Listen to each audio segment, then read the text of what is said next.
दूध पिलाकर जिस माँ ने बच्चे को किया बड़ा, जिस माँ ने सुख दुख में दिया अपना साथ, उसी की छाती पर मारता है बेटा लात। बच्चों को पढ़ाया था इसलिए कि वो हमारा सम्मान करेंगे, लेकिन वो तो आंख दिखाते हैं। रितेश कभी मेरे लिए एक साड़ी तक नहीं लाया, मैं खुद ही करती हूं इंतजाम। इस मां के सपनों ने तो आंख ही मूंद ली, लेकिन कलयुगी बेटे के अवतार से इस मां की दर्दनाक आवाज आपको रुला देगी। हमारा बेटा पहले भी हमारे साथ मारपीट कर चुका है। पहले वो हमका घर में मारत रहा, लेकिन अब की बार सड़क पर घसीट घसीट कर मारिस। बहुत चोट भी आई, हम चिल्लात रहन, लेकिन ओकरा दिल ना ही पसीजा। सबके सामने अपनी माँ को मारता रहा, उका शर्म भी ना आई। रितेश पैसन के लिए कुछ भी कर सकत है। हम चाहित है पुलिस ऊपर सख्त कार्रवाई करके समझाए, पर ज्यादा पीटे ना। वो घर में सबका परेशान करत है, अपनी पत्नी का भी मारत है। ये दर्द है उस माँ का जिसको 23 नवंबर को उसके बेटे ने कुछ पैसे के लिए सड़क पर पीटा था। माँ कमला देवी ने बेटे के खिलाफ पुलिस से शिकायत भी की थी, जिसके बाद पुलिस ने बेटे की तलाश शुरू कर दी थी। हालांकि बड़ा बेटा रितेश शर्मा अभी तक फरार है। मामला महाराजगंज जिले के नौतनवा कस्बे का है। महाराजगंज जिले के नौतनवा कस्बे में एक कलयुगी बेटे ने अपनी मां के साथ मारपीट की थी। वह मां को बाल पकड़कर घसीटते हुए सड़क पर लाया, फिर लात और घूंसों से उसको पीटा। उसने अपनी मां को 2-3 बार सड़क पर ही पटक दिया। पड़ोसी जब उसको बचाने आए तो बेटे ने उस पर भी हमला कर दिया। बेटे की करतूत का वीडियो सोशल मीडिया पर जमकर वायरल हो रहा था। मामले में मां का कसूर बस इतना था कि उसने बेटे से पैसों का हिसाब मांग लिया था। इसी बात पर आरोपी बेटा गुस्सा हो गया और बेरहमी से अपनी मां को पीट दिया। मां की पिटाई का वीडियो सामने आने के बाद मीडिया की टीम ने कमला देवी के घर उनका हाल जानने पहुंच गई। शहर से थोड़ी दूर पर रितेश की सोने चांदी की दुकान है, जो कि उसके फरार होने के कारण बंद थी। दुकान के पास में ही रितेश का घर है। मीडिया की टीम पूछते हुए रितेश के घर पहुंच गई। जब रितेश के घर पहुंचे तो उसकी पत्नी बाहर निकल आई। उनको मीडिया टीम ने परिचय दिया, जिसके बाद उन्होंने अपने घर के अंदर बुलाया।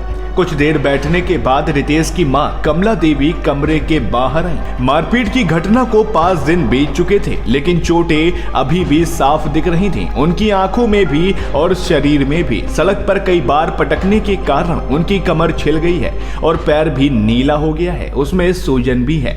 सिर में बाल खींचने के कारण घाव हो गए हैं, हाथ पर भी खरोच के निशान हैं। वो धीरे धीरे चलते हुए मीडिया टीम की तरफ आई। तभी मीडिया ने उनसे वहीं रुकने के लिए कहा और उनके पास में पड़ी कुर्सी पर बैठा दिया।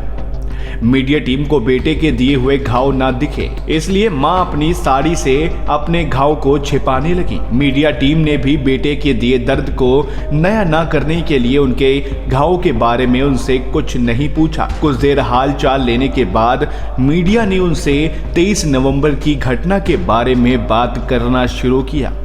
मीडिया को बेटे की करतूत बताते बताते कमला देवी हर बार रो देती। उनकी आंखों में बेटे से मार खाने की शर्म साफ दिख रही थी। वो धीरे से बोली, कोई बाहरी ऐसा कर देता तो चोट बस शरीर पर लगती, लेकिन जब अपना ही खून ऐसा काम करे तो दिल ज्यादा घायल होता है। मेरे बेटे ने एक बार नहीं सोचा कि उसकी माँ को चोट लग रही होगी, वो तो बस मुझे मारता गया। भारी आवाज में उन्होंने कहा, जिस बेटे को सीने से लगाकर बड़ा किया, आज वही सीने पर लात रखकर खड़ा हो जाता है।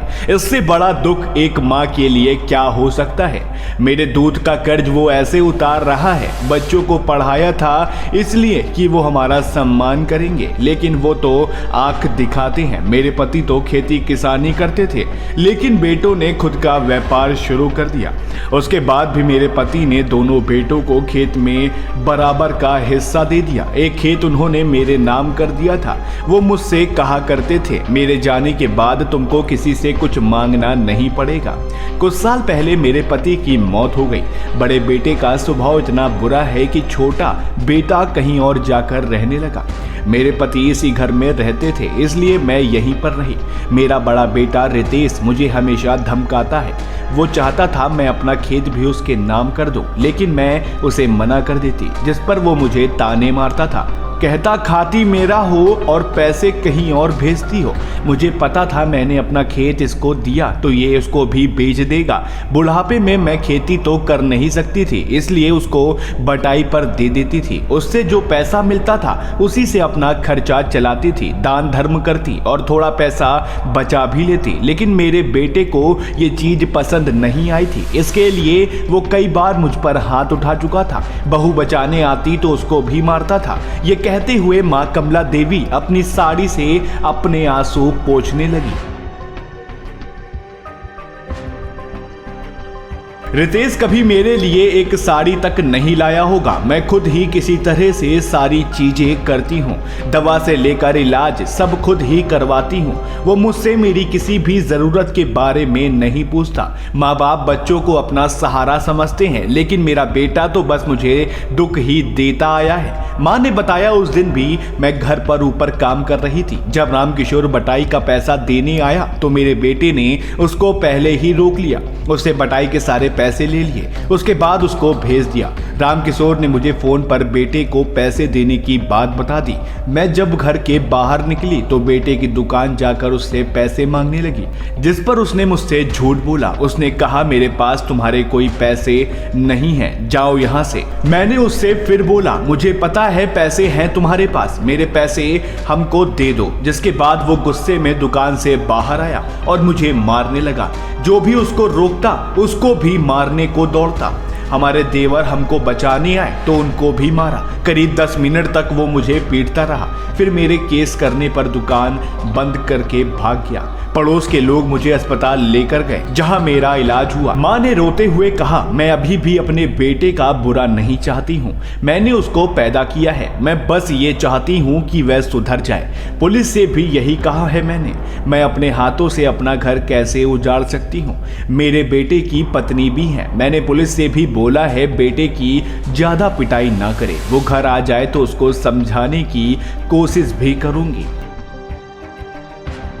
वहीं इस मामले में आसपास के लोगों का कहना है रितेश बहुत ही झगड़ालू है। वो किसी से सीधे मुंह बात नहीं करता। उसके बुरे व्यवहार के कारण उसकी दुकान भी ज्यादा नहीं चलती, इसलिए वो माँ के पैसों पर नजर रखता है। उसकी माँ ही घर का खर्चा चला रही है, वो तो बस थोड़ा बहुत ही मदद कर पाता है। अगर उसकी माँ उसको सारे पैसे दे देगी तो वो उनको भी उड़ा देगा। उसका बर्ताव हम लोगों के साथ भी बहुत बुरा रहा है। मामले में एसपी आतिश कुमार सिंह ने बताया कि सीओ बुजुर्ग महिला के हालचाल लेने उनके घर गए थे। उन्होंने उनको फल भी भेंट किए थे, साथ ही किसी भी तरह की समस्या होने पर तुरंत फोन करने को बोला था। अभी आरोपी बेटा फरार है, उसकी तलाश हमारी टीम कर रही है। हालांकि मां के कहने पर हम भी पहले बेटे को समझाने का प्रयास करेंगे। बच्चे माँ का सहारा होते हैं, उन्हें उनके साथ ऐसा नहीं करना चाहिए। बच्चों का ऐसा व्यवहार माँ बाप को बुरी तरह तोड़ देता है। Bureau report TV8 today news network.